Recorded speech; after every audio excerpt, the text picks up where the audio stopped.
क्या हाल है मेरे दर्शकों। एक बार फिर परमेश्वर ने हमें मौका दिया मिलने के लिए। ये उसकी अजीम कृपा और दया है कि जिंदों की जमीन पर उसने हमें रखा है। We have been kept in the land of the living by his grace and mercy. और क्या हाल है आपका? मुझे पता है बड़ी परेशानियां होंगी, डिफिकल्टीज आएंगी, तूफान होंगे, परेशानियां एक बादल की तरह आपके ऊपर मंडरा रहे होंगे, पर फिक्र मत कीजिए। परमेश्वर आपके संग है, परमेश्वर आपके साथ है और परमेश्वर सब कुछ देख रहा है। हाँ, मैं बताना चाहता हूं, गॉड इज सीइंग एवरीथिंग। परमेश्वर की आंखें एक क्षण में पूरी दुनिया को देखती है और उसके आंखों के सामने से कुछ भी छुपा नहीं है। कोई गुप्त बात भी परमेश्वर के नॉलेज में छुपा नहीं है। परमेश्वर सब कुछ जानता है। He knows everything. उसके परमेश्वर को आपके अंदरूनी जो हृदय के छोटे जो चेंबर है, सीक्रेट चेंबर जिसे कहते हैं, जो गुप्त स्थान है आपके हृदय में भी, वो भी परमेश्वर जानता है कि वहां क्या बातें छुपी हुई हैं, वो क्या पाप अंदर उन उन उन उन यादों की दीवारों में क्या बंद किए हुए हैं अपनी चीजें, वो परमेश्वर जानता है। बिल्कुल ऐसे ही मैं बताना चाहता, रानी और राजू अपने दादा के घर गए। गर्मियों की छुट्टियां थी, जैसे आपको पता, गर्मियों की छुट्टियों में अक्सर हम लोग चाहते हैं कि अपने मम्मी डैडी के घर जाएं और दादा दादी के घर जाएं, नाना नानी के घर जाएं। तो ये लोग भी चले गए। गांव में थे वो और बड़ा भारी घर था उनका, बड़ा अच्छा फार्म था और उस फार्म में उन्होंने खूब अच्छी मुर्गियां रखी थी, उन्होंने गाय बैल रखे हुए थे और भैंस का दूध आता था और उसकी फिर असली घी निकालते थे वो, और बड़ा अच्छा अच्छा फ्रेश दूध पनीर निकालते थे वो। और वहां पे आगे जाके देखते हैं तो वहां खेत भी है, बड़े अच्छे अच्छे खेत, बड़े अच्छे अच्छे फूल लगाए हुए हैं, ट्यूलिप्स लगाए हुए उन्होंने, वहां पे गुलाब लगाए हुए हैं। तो बच्चों को बड़ा मजा आता था, खूब खेलते थे। एक मिनट ऐसे गुजर जाता था पता ही नहीं चलता था। और रानी और राजू वेट करते थे कि कब छुट्टियां होंगी, कब हम जाएंगे दादा के घर। और मेरे अजीजों, यही हुआ कि ये गर्मियों की छुट्टियों में भी ये लोग पहुंच गए वहां पे और खूब मजा आया, खूब खेले हो, क्योंकि गांव के बच्चे भी जुड़ जाते थे। कभी क्रिकेट चल रही है, कभी लूडो चल रहा है, कभी कैरम चल रहा है और कभी कोई पकड़न पकड़ाई, चोर सपाई, सब तरह की गेम चलती है। मजा आ जाता है। एक खास तौर से ऐसी गेम थी जिसको कह रहा है गिल्ली डंडा। भूल गए आप? हाँ, गिल्ली डंडा खेलते हैं, सब तरह की चीजें खेलते हैं। शायद हमारे जो बच्चे हैं ये पुराने पुराने खेलों को शायद भूल गए हैं, पर हम तो उसी से बड़े हुए हैं। और मुझे याद है जब मैं ये बोल रहा हूं, आपके चेहरे पे एक मुस्कुराहट आ रही है कि हाँ, अरे यार, पिट्ठू भी खेला करते थे अब, और खूब लगती थी पीछे बॉल हमें और भागते थे हम धड़ाके। और हाँ, गिल्ली डंडा यार कमाल है, ऐसे खुद छीलते थे उसको, गिल्ली को, और फिर दबा के मारते थे हम, इधर उधर जाते थे और फिर कहीं किसी को लग जाती थी, भागते थे हम दबा के। ऐसे ही हुआ दोस्तों कि दादा ने कुछ बतखों को भी रखा था, डक्स को, और वो डक्स को बड़े अच्छे छोटा सा तालाब बनाया हुआ था। वहां पे बड़े मजे से ये लोग घुमा करते थे और वहां पे बहुत अच्छे खूबसूरत सफेद रंग के बतखें थी वहां पे। और राजू को बहुत पसंद था, बड़ा समय उनके साथ बिताता था। पर एक दिन क्या हुआ कि गिल्ली डंडा खेलते हुए जोर से गिल्ली को मारा, ठंग करके मारा उसने, और वो जाके वो जो गिल्ली एक छोटे बतख के बच्चे को जाके लगी और एकदम वो बतख मर जाता है। और वो लोग आए, दोस्त आए, अरे अब क्या होगा, अब क्या होगा? इधर उधर देखा, यहां देखा, वहां देखा, पर ये भूल गए कि ऊपर नहीं देखा उन्होंने कि कौन देख रहा है, परमेश्वर तो देख ही रहा है। इसलिए एक उसके जमीर में उसको काटा और वो परेशान हो गया। उसने कहा, एक चीज अच्छी बात है कि कोई मुझे देख नहीं रहा। अपने दोस्तों को हाथ जोड़ के बोला, भाई किसी को बताना मत। उन्होंने वही गड्ढा खोदा पास के पेड़ के पास और उस बतख के बच्चे को वहां पे दबा दिया। और याद रखें, दादा हर एक चीज का हिसाब रखते थे कि मेरे पास भाई 39 मुर्गियां हैं, मेरे पास कितनी भैंसें हैं, कितनी बकरियां हैं और कितनी बतखें हैं। हर एक चीज का हिसाब दादा रखता था और उनको यह डर था कि हमारे बुजुर्ग दादाजी जो बड़े प्रिय हैं कि उनको पता न चल जाए कि एक बतख मिसिंग है।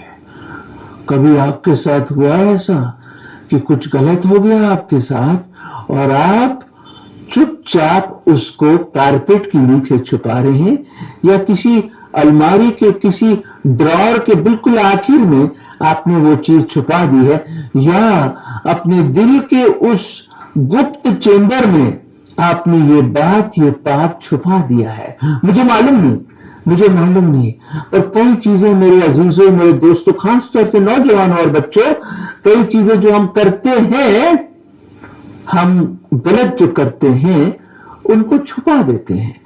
और राजू हमारा बिल्कुल हमारे जैसा, उससे ये गलती हुई, अनजान हुई, नो डाउट अनजान में हुआ ये, और उसने बिल्कुल इंटेंशनल नहीं था, और वो लग गई उस बतख को, और वो बतख उसी वक्त मर गई, क्योंकि गिल्ली बड़ी शार्प होती है, आपको पता है, और फट करके उसके सर पे लगी वो जोर से। दोस्तों, छुपा दिया, दफना दिया। पर क्या पाप को आप दफना सकते हैं? क्या गुनाह को आप दफना सकते हैं? नहीं दोस्तों, नहीं। गुनाह को कोई दफना नहीं सकता, पाप को कोई दबा नहीं सकता। एक है जो सिर्फ उसको मिटा सकता है, धो सकता है, हटा सकता है, भुला सकता है, वो सिर्फ खुदा है दोस्तों। और वो ये कि हैरानी की बात है, जब हम सोचते हैं, और ये भी आपने देखा होगा कि बड़े से बड़ा चोर कोई ना कोई सबूत छोड़ देता है, बड़े से बड़ा उस्ताद या चोर भी क्यों ना हो, कोई ना कोई छोटा सा एक चीज छूट जाती है, और एक सबूत छूट जाता है, जहां पुलिस पकड़ लेती है। पता नहीं, अक्सर ऐसे ही होता है। और वही हुआ कि रानी ने उसको ऊपर से देख लिया। रानी गई थी कपड़े सुखाने के लिए, उसकी बड़ी बहन, और उसने ऊपर से देख लिया कि क्या माजरा है, ये क्या कर रहा है राजू, और कैसे वो बतख मर गई है, और कहां उसको दफनाया, ऊपर से कौन देख रहा है? छुप के रानी देख रही है, क्योंकि कपड़े सुखाने गई थी वहां पे वो। और फिर उसके बाद मेरे अजीजों, मेरे दोस्तों, मेरे दर्शकों, फिर जो परेड हुई राजू की। क्यों, कैसे? क्योंकि रानी उसको सब तरह का काम करवाने लगी। मेरा जूते पॉलिश कर दे, अरे मेरा ये कपड़े प्रेस करने के लिए दे दे, अरे ये कपड़े धोने ले जा, कपड़े सुखाने ले जा, अरे दादाजी के लिए ये लिया, अच्छा दूध लेके आ, अरे ऐसा कर, ये कर ले, वो कर ले। अरे सुबह से लेकर शाम तक उसको गुलाम बना दिया। He became a slave to his sister. वो पाप का गुलाम तो था ही, और एक बड़ा भारी गिल्ट, एक उसके अंदर इतना बड़ा बोझ कि मैंने गुनाह पाप किया और उसको छुपा दिया, उसको लेकर, उस बोझे को लेकर गुलाम बन गया। रानी हर गिलास पानी ले गया, राजू जब वो गुस्सा करे, मैं नहीं लाऊंगा, नहीं आएगा, बटक पटक पटक पटक पटक, अच्छा ले आता हूं। हर एक चीज में एक इशारा करती थी उसके पाप की तरफ, उसके गुनाह की तरफ। और बेचारा राजू सब कुछ कर रहा है, झाड़ू लगा रहा है, पोछा लगा रहा है, जो बोल रहे हैं बेचारा कर रहा है, मुर्गियों को चारा लगा रहा है, दाना देके आ रहा है, सब तरह का दूध की बाल्टी उठा के ला रहा है, सब तरह का भैंस को साफ कर रहा है, और वरांडे में सफाई कर रहा है। जहां देखो बेचारा लगा हुआ बुरी तरह, दादाजी की मदद कर रहा है, सबकी मदद कर रहा है, सब्जी काटने में मदद कर रहा है। वो तो परेशान हो गया, मतलब वो, मैं कह रहा हूं, उसके 10-15 दिन ऐसे निकले कि वो सोच रहा मैं तो नौकर हो गया, नौकर। वो कहता मैं कब निकलूं इसमें से, और उसकी बहन को खूब मजा आ रहा। एक शाम की बात है, जब रानी ने उसको बोला, है राजू इधर आ। क्या बात है दीदी, क्या बात है, इधर आ तो सही, तू देख मेरे पैर बहुत दुख रहे हैं, मेरे पैर दबा दे। राजू ने बोला, नहीं मैं नहीं दबाऊंगा। राजू पैर दबा दे, नहीं दबाऊंगा। अच्छा नहीं दबाएगा, बता दो, दादा को बता दो। क्या क्या बताएगी तू, क्या बताएगी? वो कहता वही quack quack quack quack quack quack quack quack quack. Raju ने कहा, अच्छा मैं आ रहा हूं, उसके पैर दबाने लगा। पर उस दिन रात को उसने निर्णय कर लिया। उसने कहा अब बर्दाश्त नहीं होगा मुझसे, बहुत हो गया, बहुत गुलामी कर ली, बहुत गुलामी कर ली, मैं नौकर बन गया हूं। तो क्या करता है वो, तो चुपचाप जब रानी सो जाती है तो चुपचाप नीचे उतरता है, देखता है कि दादाजी बाइबल पढ़ रहे हैं अकेले, एक लैंप जल रहा है, और वो नीचे आता है और चुपचाप दादाजी के पीछे जाता है और कहता है दादाजी मैं आपको कुछ बताना चाहता हूं। तो दादाजी मुड़ते हैं उसकी तरफ और दादाजी ने अपना चश्मा यूं रखा हुआ होता है और चश्मा उतारते हैं और उसको कहते हैं क्यों राजू, क्या हुआ, बड़ा परेशान है, इतनी रात हो गई तो सोया नहीं है। तो उसने कहा दादाजी, उसके आंखों से मोटे मोटे आंसू बहने लग गए और उसने कहा दादाजी मुझे माफ कर दीजिए, मैंने एक बतख आपकी मार दी गिल्ली डंडा खेलते हुए। तो दादा ने कहा, दादा के चेहरे पे गुस्सा नहीं, एक बड़ी खूबसूरत बहुत प्यारी मुस्कुराहट आती है और ऐसे मुस्कुराते हुए उसके आंसू पोंछते हैं वो और कहते हैं राजू, ए राजू, तुझे पता है जब ये हादसा हुआ मैं भी नीचे खिड़की पे देख रहा था, खिड़की से देख रहा था मैं, और मैंने सब कुछ देखा है, सब कुछ देखा, और मैं ये भी देख रहा हूं कि रानी कैसे तेरे से गुलामी करवा रही है, क्योंकि बाइबल में लिखा है हम पाप के गुलाम हैं और शैतान हमें गुलामी कराता है। शैतान ये बताता है कि तू गुनहगार है, तू पापी है, तुम्हारे हर एक गुनाह को याद दिलवाता है वो। उसने कहा राजू को, दादा ने, हे राजू, मैं उस दिन से, उस सुबह से, उस दिन से मैं इंतजार कर रहा हूं, मैं इंतजार कर रहा हूं कि तू कब आएगा मेरे पास और कब तू अंगीकार करेगा, कन्फेस करेगा, और मैं कब तुझे गले लगाऊंगा और मैं कब तुझे क्षमा करूंगा। ओ मेरे अजीजों, उस दिन राजू के चेहरे पे इतनी खुशी हुई और दादाजी ने इतने आगोश में उसको ले लिया और गले लगा लिया और उसको चूमा।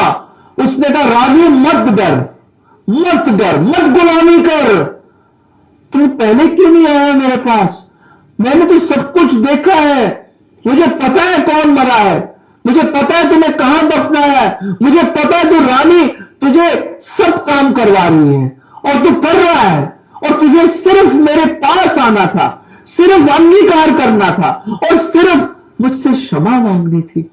मैंने तो पहले उसी दिन तुझे क्षमा कर दिया।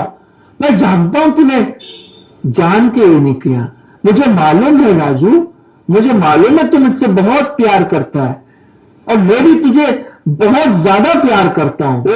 उस दादा ने उसको अपने आगोश में ले लिया और उसको खूब चूमा और बड़ा प्यार किया। उसने कहा मैं इंतजार कर रहा था। दोस्तों मेरे अजीजों, परमेश्वर इंतजार कर रहा है कि कब उसके पास आओगे, कब माफी मांगोगे, कब अंगीकार करोगे अपने गुनाहों का, कब तौबा करोगे। वो तो वेट कर रहा है। सलीब पर 2021 साल पहले आपके गुनाहों का हर एक बोझ, हर एक सजा, all the penalty of your sin he took on the cross upon himself. वो मारा गया, गाड़ा गया, तीसरे दिन जी उठा। वो जीवित परमेश्वर है और उस दादा की तरह वेट कर रहा है कि कब आप लौट के आओगे, कब उसके पास आओगे। बिल्कुल ऐसी जैसे वो पिता, याद है वो भगोड़ा लड़का, प्रोडिगल सन, जब वो उसने अपने सोचा कि मैं पिता के पास जाऊंगा, क्षमा मांगूंगा, उसके पैरों में गिर जाऊंगा, बोलूंगा मैं खुदा के सामने, आपके सामने मैंने गुनाह किया, मुझे एक नौकर की तरह रख ले और मुझे अपना ले। जब उसने ये सोचा वो गया, लौट के गया। और बाइबल में क्या लिखा है, लूका का 15वां अध्याय हम सब जानते हैं, पर मैं प्लीज आपके सामने पढ़ना चाहता हूं। 20वां पद, लूक 15:20 में लिखा है, तब वो उठकर अपने पिता के पास चला। ओ यही तो मैं चाहता हूं, कन्फेस करो, तौबा करो, टर्निंग पॉइंट हो आपकी लाइफ में, मोड़ हो दैट टर्निंग पॉइंट कि आप सोचो कि कहां बैठे हैं आप, किस गंदगी में बैठे हो, किन पापों की दलदल में फंसे हो आप। उस छोटे लड़के ने, भगोड़े लड़के ने याद किया, अपने पिता को याद किया।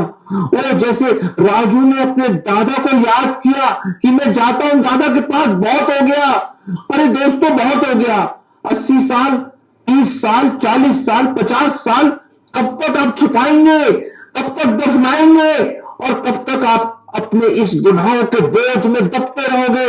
ये देखिए क्या करा उस छोटे बच्चे लड़के ने, भुगोड़े लड़के ने। और यहां लिखा जब वो उठ के चला, वो अभी दूर ही था तो उसके पिता ने उसको देखकर तरस खाया। वो प्रेज द लॉर्ड।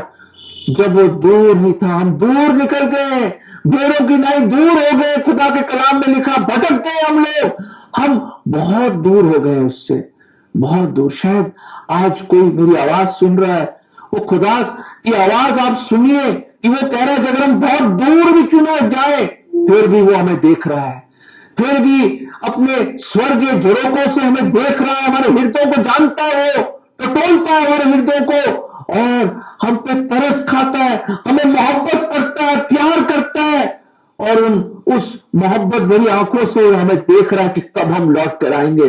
वो पिता रोज इंतजार करता कि कब मेरा बेटा लौटेगा।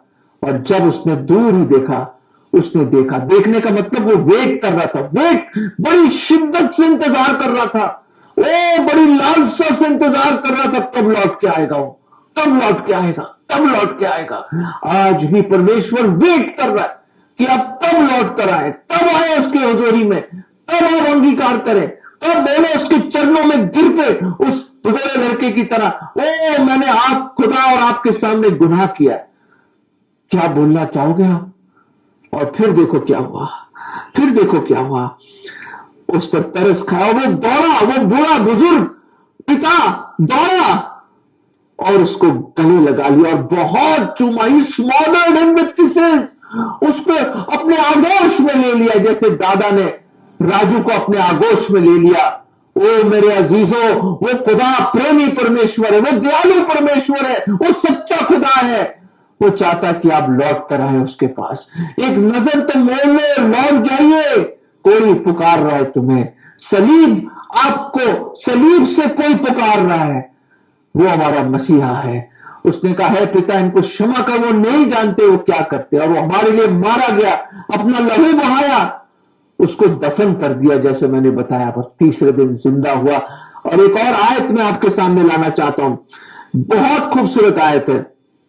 ये लिखा है साम 86 86 भजन में, भजन संहिता 86 उसके 5वें पद, साम 86 और 5 में यूं लिखा है वर्ष 5 में, क्योंकि हे प्रभु तू भला है, oh for the Lord is good. ओ मैं बता नहीं सकता, मैं आपको लफ्जों की बंदिश में इसको डाल नहीं सकता कि खुदा कितना भला है।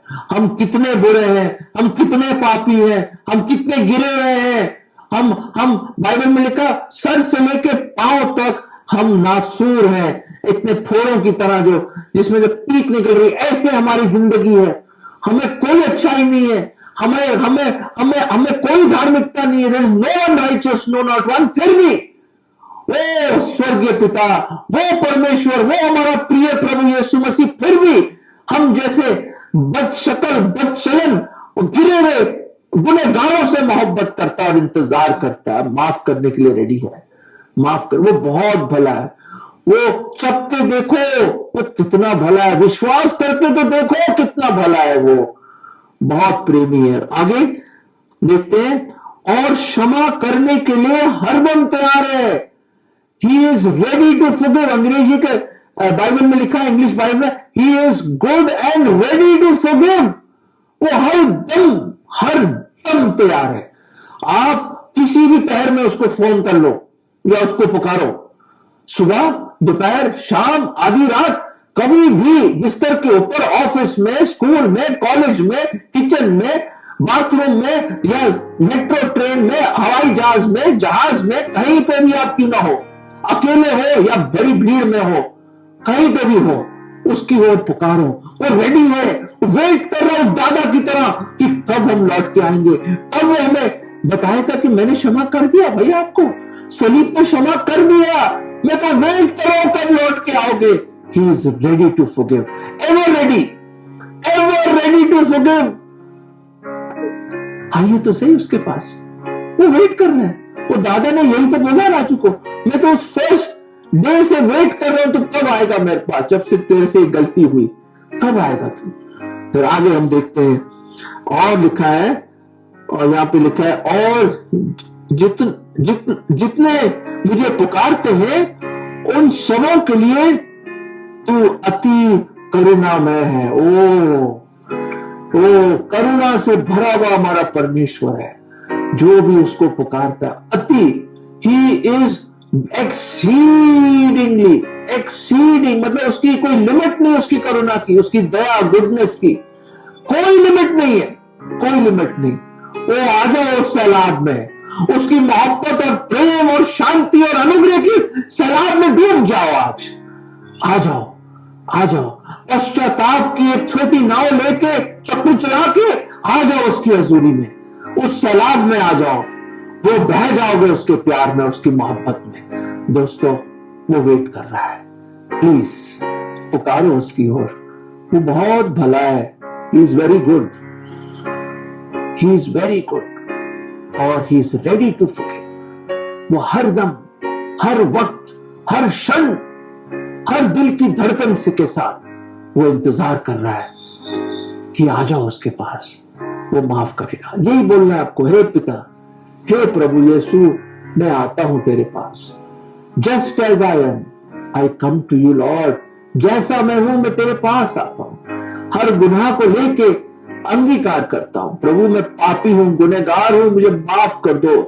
मैं विश्वास करता हूं कि आप मेरे गुनाहों के लिए सलीब पर मारे गए, आपको दफनाया गया, तीसरे दिन जी उठे और जीवित ही स्वर्ग में गए, और आप दोबारा आएंगे। प्रभु मेरे दिल में आ जाओ, मुझे अपने आगोश में ले लो, मुझे गले लगा लो।